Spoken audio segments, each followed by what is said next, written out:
All right, grasshoppers. I don't know. We had a little technical difficulty there. You know what? I think it's the excitement of having Mark on the show. It's what It happens. jams up the whole. I couldn't handle it. Yes, definitely. How you doing, brother? I'm good, man. How are you?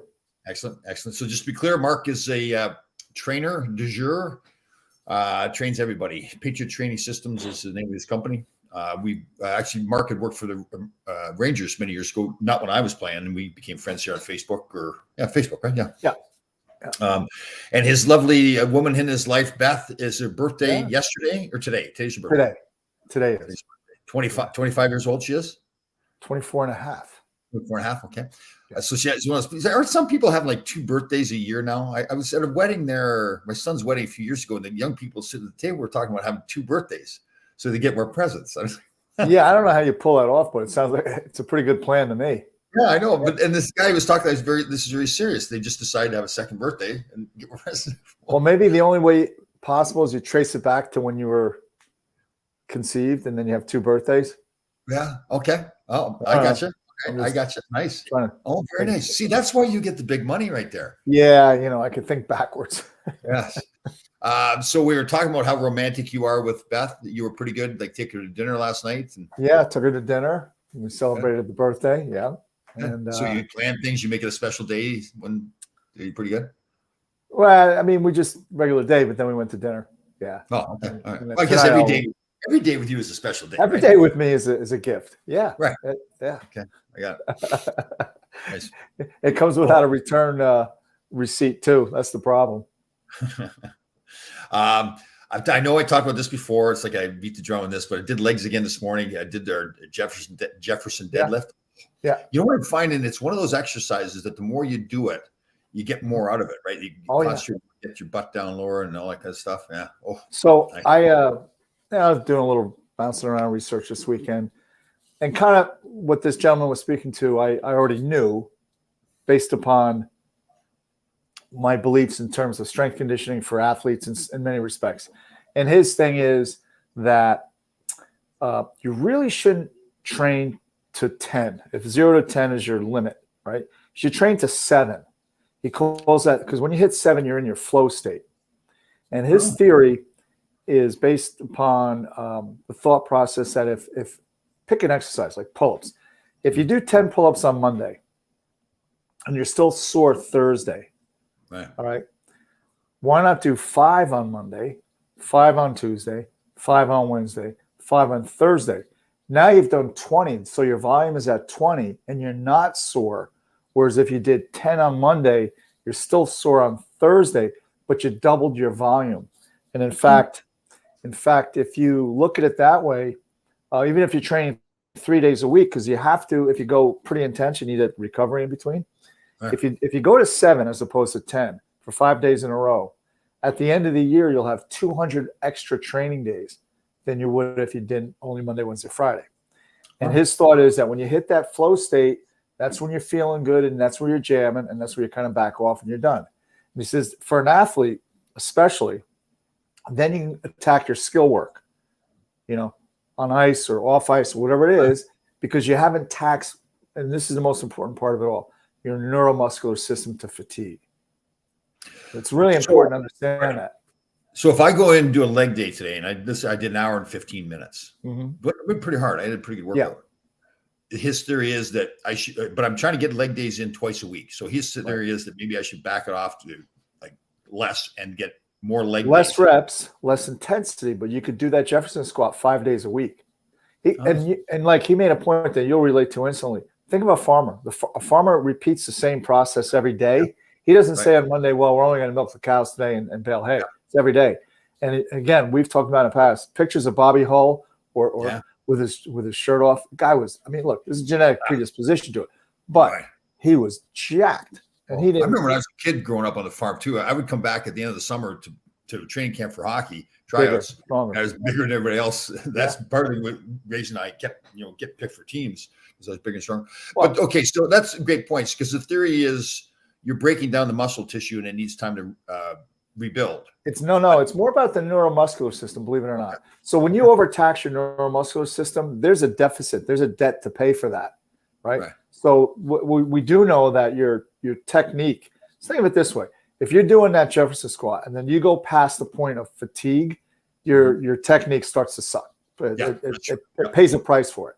So his thing is bring it to 7. You're still getting your work in, but now your neuromuscular system is intact, and now you can do your skill work, skating, whatever. So then, if that's the same, so the theory is that maybe change your workout to then do.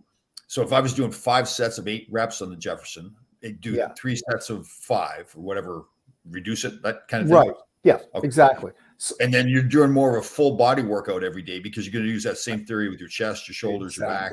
Okay. Oh. Yes. And the thing I like about Tom is, and I always tell athletes this, like I remember years ago, a kid came to me, a high school kid. Oh, coach, he was a goaltender. I did 2 hours of chest today. I said, okay, go play hockey with just your chest only. Tell me how that works out. Yeah. So the thing is, I like the consistency. I like the fact that your volume, and this is based upon volume training. Now, the Bulgarians, which I kind of adhere to their thought process when it came to strength and conditioning for athletes. If you look at the 2 lifts that they were in the Olympics, it's the snatch and the clean and jerk. Two lifts. That's it. What they'll do though is they train 5-6 days a week, but they'll start off with a 3 rep sets of 75% of their max, and then they'll do 2 singles or 2 doubles. That's it. Right. That's it. Interesting. But they'll do it throughout the day. Right. So they may have a training session at say 9 a.m. They'll have another one at 11 and so forth. So you start to build up volume, but you're not overtaxing the neuromuscular system, the nervous system, I should say, with reps. And you're not hitting that point of fatigue where stuff starts to break down. And especially on those 2 particular lifts that are so technique, you have to really adhere or you're going to get hurt. Right. So I'm going to try that then. So yeah, like I could do technically if I wanted to 6 days a week, take a day off. Correct. So I would do 5. I would do 5. Okay, so I know I'm going to do 6. So if I do all 6 days, do the same exercises throughout the 6 days. Yeah. So just to give you an example, I started doing it yesterday, and I did a little circuit with pull-ups, kettlebell swing, and tricep nose crushers. So I did bench. I just went bang, bang, bang, and did it for 20 minutes straight. And I did 50 cumulatively. So what I did was 5 pull-ups for 10 sets going through it. So I did 50 pull-ups. I did 5 kettlebell swings. So I did 50 kettlebell swings, and I did 100 nose crushers. But I'm going to do that every day. And I may tweak it a little bit. Like this morning, instead of kettlebell swings, I did high pulls. Same rep schedule. Same. And it's really important that at least over 50, maybe higher to 75% of your work is like the Jefferson squat, which is a 3 hinge. It's your hip, your knees, and your ankle. Really important because that's how we survive. That's how we walk. That's how we do running, everything else. So each exercise should be that kind of motion, the 3. A bulk of it.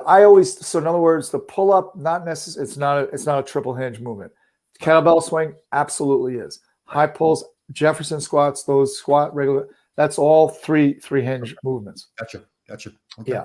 Interesting. Because I always tell people, look, if you don't have a strong foundation, I mean, interrupt you, but if you don't have a strong foundation, being the waist down, I tell athletes, listen, if I put a cannon into a canoe, how many times can I fire the cannon? Once, because it's going to tip over. Right. Okay, so then if I want to do, let's say I want to do on all one day, I want to do chest, back, legs, some core exercise. So I could start off doing a chest exercise. Like I could be on a Bosu ball doing cable flies. Right. Yeah. And then, and instead of doing my 5 sets of 12 that I would normally do, I'd maybe do 3 sets of 8 or 6 or whatever. Correct. Yeah. So you still, if I'm in there an hour and 15 minutes, do I still want to try to shoot for that hour and 15 minutes? Because I'm using getting the whole body worked in one day. My thing is, you think that's too much, right? Yeah, it's a little bit much. So what I did yesterday, so I did the pull-ups, the kettlebell swings, and the nose crushers. It took me 12 minutes maybe. Right. And that's your work? Well, I'm not done. So what I did was some skill work, right, after that. And then later in the day, I did another circuit. Oh, okay. So, but again, it's that total volume. And I wasn't fatigued. Gotcha. I got. All right. So like you said, you use the farmer as a he farms all day long. He just uses 45 minutes in the morning. He farms all day long. It's always moving those muscles. Okay, I got you. So I'm gonna give it a run for about 8 weeks. Right. And I think what's important about it too is this. I started thinking about it. I go, who am I kidding? I have to really train for my life as I live it now, not like I lived it when I was 25. Yeah, totally.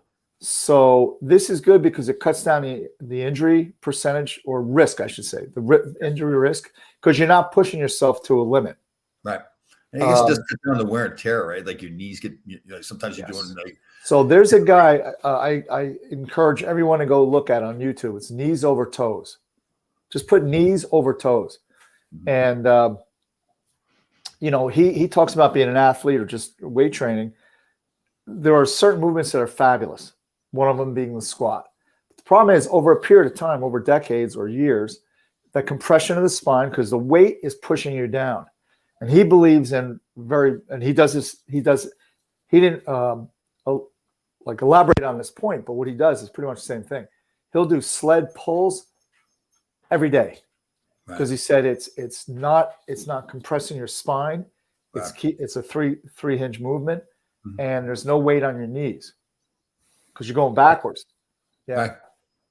Yeah. Okay. I like it. Yeah. It really, think about. I like your farmer analogy, right? Like naturally strong.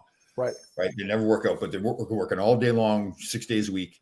So I'm bad at taking days off. I mean, because of my schedule, when I get up at 3:30 and I go for like the quick walk, then it's okay. Now I'm supposed to go to the gym. So when I don't go to the gym, I'm sitting there at 4:30 in the morning. Okay, what am I doing now? Right. So you know what? Here's my suggestion to fill in that time, Tom. Yeah. Find something that you want to learn, something new that's an athletic skill movement, and use that time to do your skill work.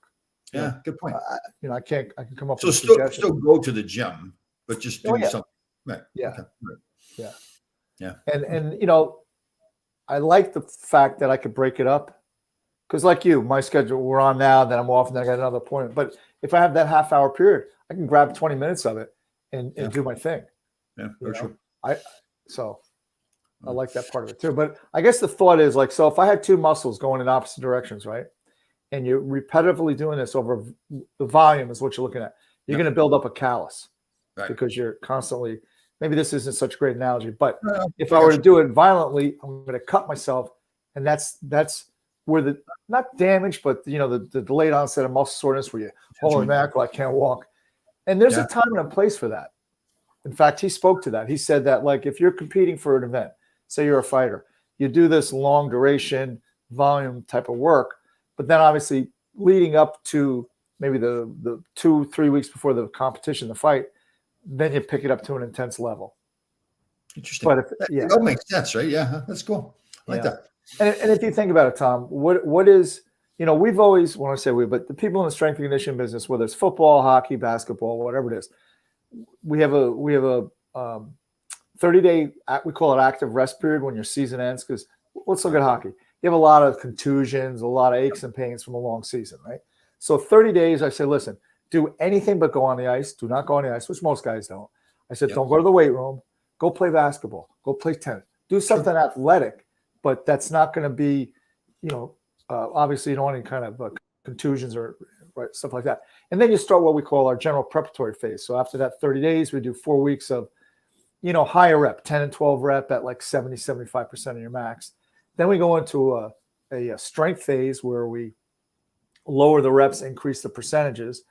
And then we go into a power phase where now we've really lowered our reps to like 2 to 3 reps, Tom. And that's like right before training camp.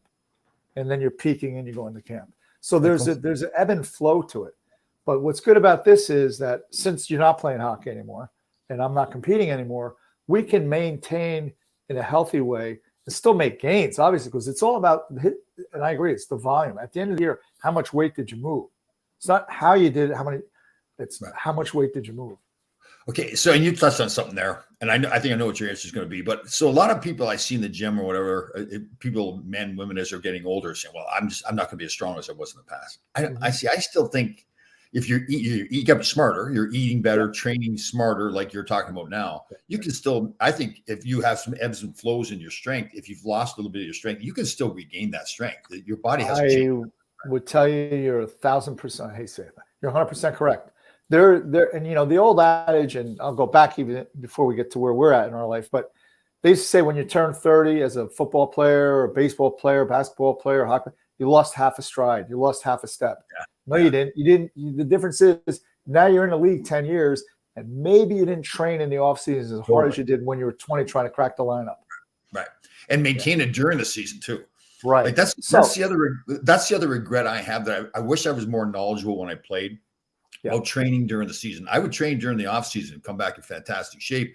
But then we took the theory, like I know guys after games now, they train and everything. We took the theory, okay, game's over, it's time to grab a beer. Right. I wish I'd had a smarter known. We just didn't know. Nobody did it. And in some ways, Tom, what this gentleman was talking about is pretty much what I did, whether it was hockey or football or any kind of, more the collision kind of sports. But, or I should say more so for hockey than football, because football is a little bit more specific. Like you have different workouts for position in terms of what strength you need. Like a defensive back, you want to be able to power clean 135 pounds explosively and really quick. With an offensive lineman, you want him to be able to squat 600 pounds. You're not going to ask that from a 175-pound defensive back. But when I looked at hockey, given your schedule, which is intense, right? Four games a week, usually maybe 5, travel, all that. We did 5 times 5. So pick 3 movements, usually a squat, usually a deadlift, maybe a bench press or a pull-up. You do pull-ups, maybe higher reps, but you go 5 sets of 5 and you leave the gym. But we find that we call that a maintenance protocol, and it's 5 times 5 at 75% of your max. Right. All right. But we do find at the end of the year, not only don't we lose strength, we still gain strength because it's the same concept. It's a constant rubbing where you're going to get that callus, which is the compensation of strength. Right. So. And then, so in your theory of training every day, then, like let's use the Jefferson deadlift as an example. Yeah. If I'm going, let's say I'm doing 5 times 5 or 3 times 6, whatever it is. Right. That doesn't mean I'm increasing my weight. I still keep the weight at the same. No, you can. So what? Again, you're going to see incrementally some some strength gains. Okay. So on 5 times 5, and you have to be the judge of that yourself. You know what I mean? You got to kind of monitor that. You'll know, hey man, I got to put another 5-10 pounds on. This is really still working out. Okay, gotcha. Yeah. Because what happens is your 1 rep max increases, therefore your 75% of that has to go up as well. Right. Yeah. So the 1 rep max, that's an interesting concept too. So every once in a while in the gym, how often would you do a 1 rep max day to find it? You don't. So the way we test it to be safe with an athlete or anybody is, I'm going to say, Tom, what can you squat for 10 reps? And you tell me 300 pounds. I say, okay, how much are you going to squat for 11 reps? Well, at 10, 11 it starts to get tough. I say, okay, that is we use that number. So it's 300 pounds. That's basically 70% of your 1 rep max. And then we just multiply that number by 1.3, we come up with your max. So if whatever, you can do it, whatever you do 10 or 11 reps at, that's 7%. 10 and then 11 begins to really get to be difficult. That's 70% multiplied by 1.3. Then you have your 1 rep max. Oh, see, I didn't know that. I was always so it's a safe way to test somebody. Right. Yeah. I was always just going for like warm up a little bit and then work my way up to my 1 rep. Just do one rep each set. I mean, you can do that. The only difficulty, not the difficulty, but the risk reward is a little bit too high on the risk side. Yeah. Gotcha. Oh, very cool. Cool stuff. I like that. I'm really excited about trying that. Like trying just to have something different too, right? Like get out of that. Like I'm basically going on a 5-day routine right now, right? So it's a 5-day cycle. What I like about it, Tom, like, so if you if you do it once a day or twice a day, or whatever, you're still kind of walking around feeling like pretty jacked. Yeah. Like if you really get at it hard in the morning, by the time 3 o'clock comes around, you go, I'm a princess. Oh God. Did you see about that Dwayne Haskins, the quarterback for? Yeah, and I was confused. I thought he was in his vehicle. Yeah, he's walking. And then across. I found out that no, I don't know. I didn't really read the final thing, but it's a weird story. Something. I know he's crossed some major road too and was hit by a dump truck. He was going to work out. I think he was going to train. Oh, is that what it was? Okay, because originally that was the story I heard. Now I don't know. This doesn't make sense. Who walks to training? Unless it was part of his warm up, maybe. I don't know. Unless the car broke down or something, and he had to try to get across. Yeah, I got to read I got to Read Yeah. more into it. Because they're making it sound like it's a major road, like it was like 95 down there or something like that. Yeah. Yeah. That's I mean, I hate to think he lost his life. Right? 24, I think. Yeah. All right. This bill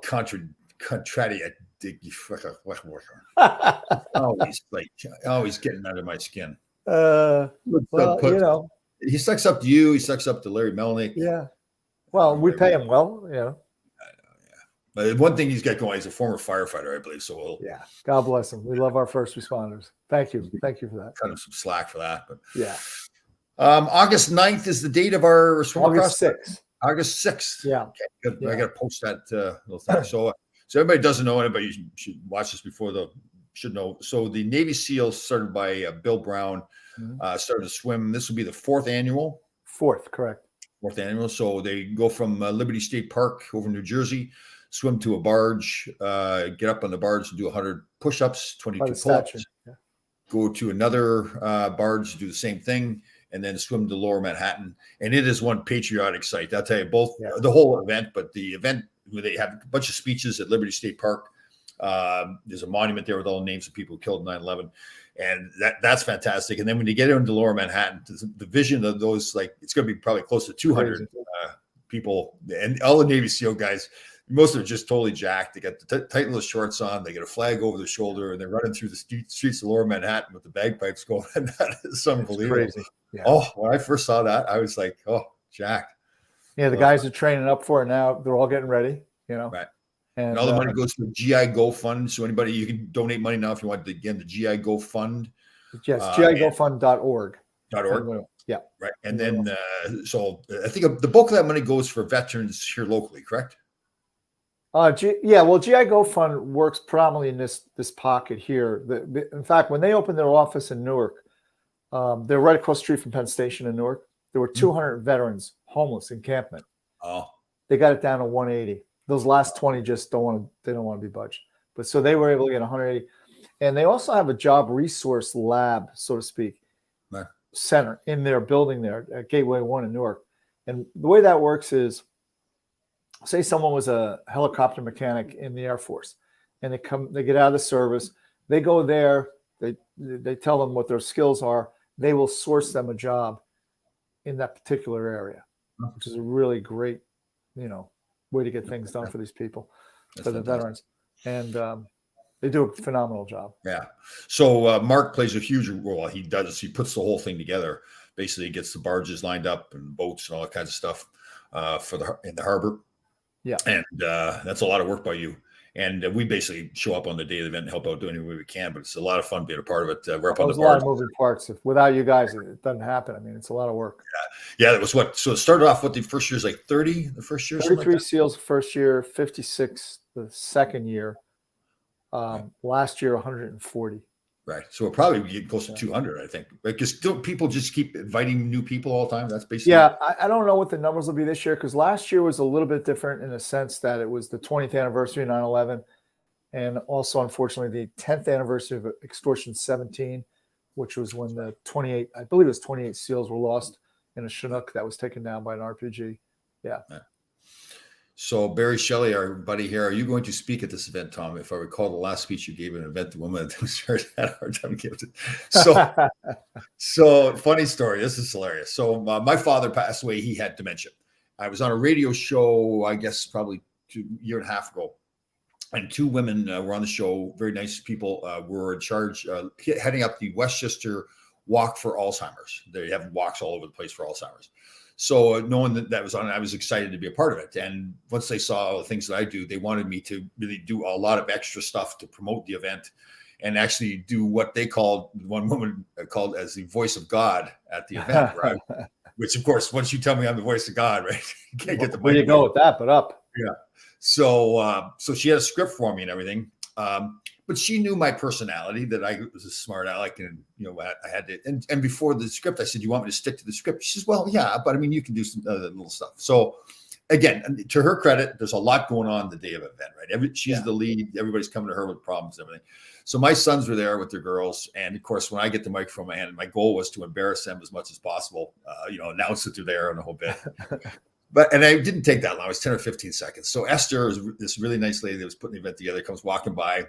She goes, stick to the script. Stick to the script. She's mad at me now. So, of course, I can't leave that alone. I have to announce that Esther is upset with me, and then I have to stick to the script, which made her even more. Even more. So then I got to the script, did it the way she wanted me to do it, and was done thinking that, okay, Tom, great job, you know.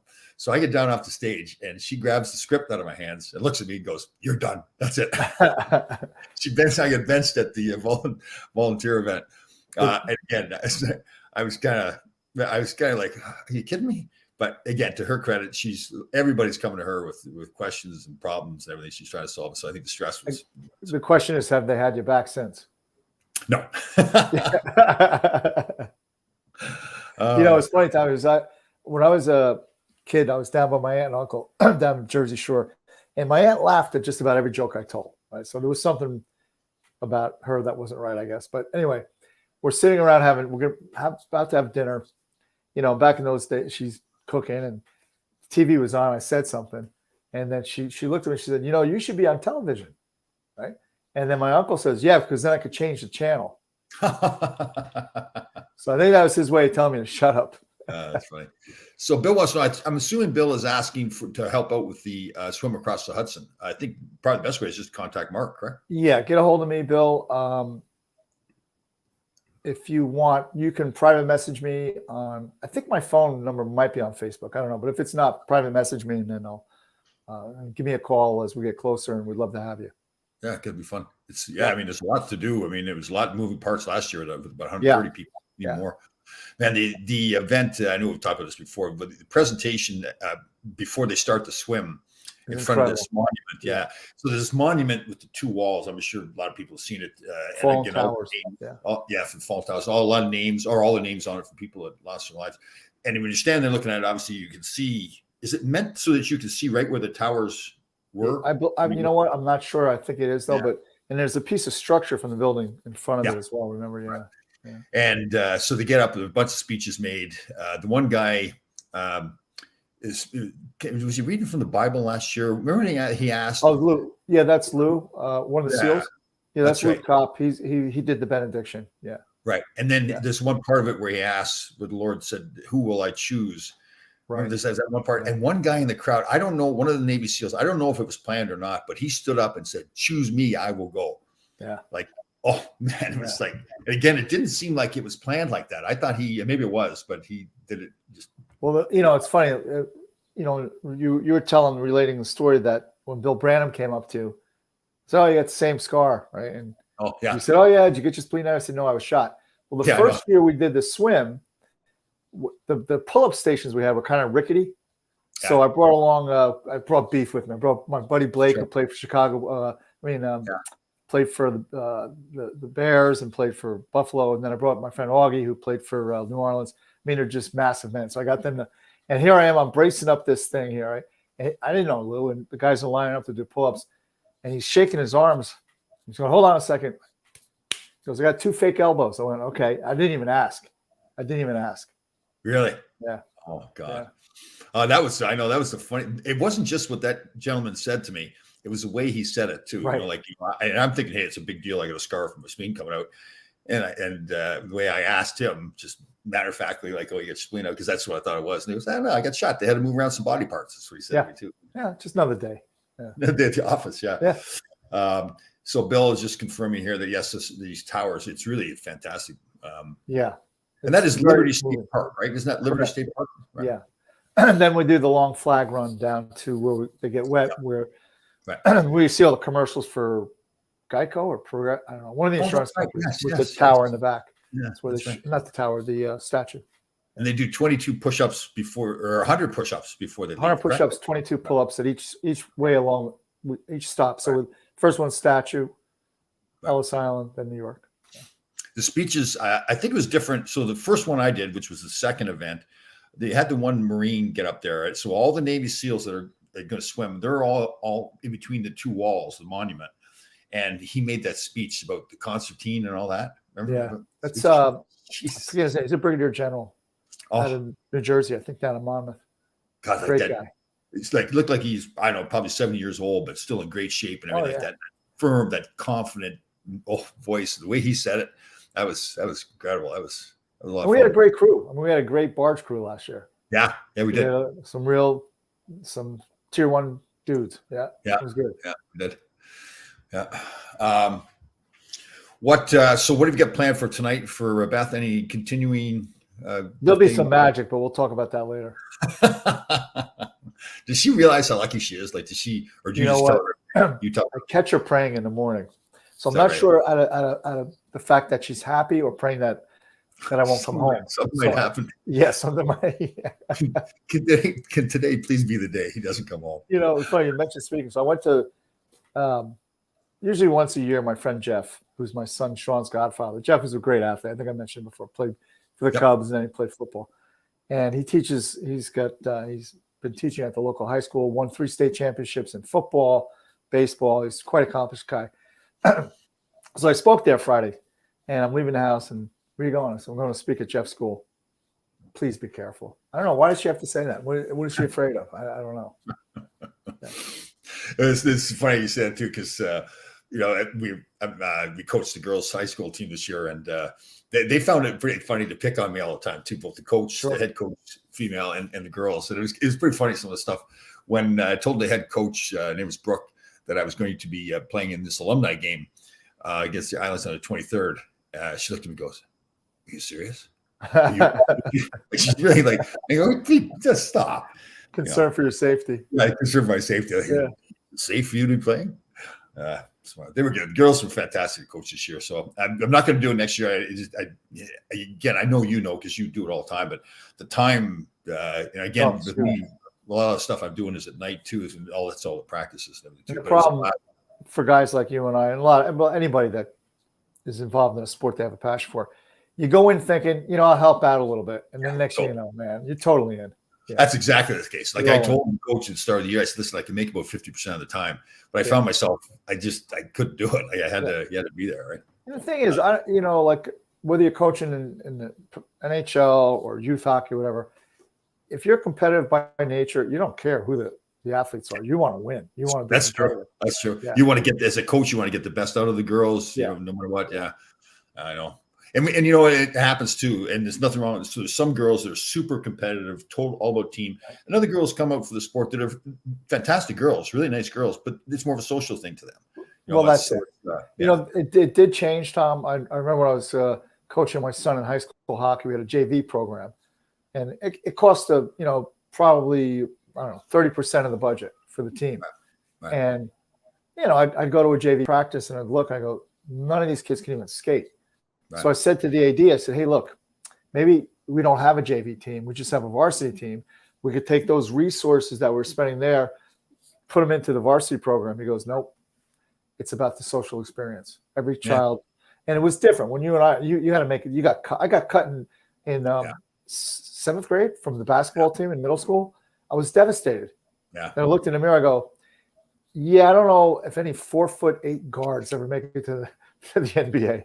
But but it was different. You had to make a team. Well, you were small, but you were slow. Small, slow, and stupid, which is the worst combination you can get. Excellent. All right, brother. Good to see you again. We'll see you next Monday. Have a great week, guys. You're a lovely woman there. Please say happy birthday to her. Yep. All right. We'll do. See you next week. All right, man.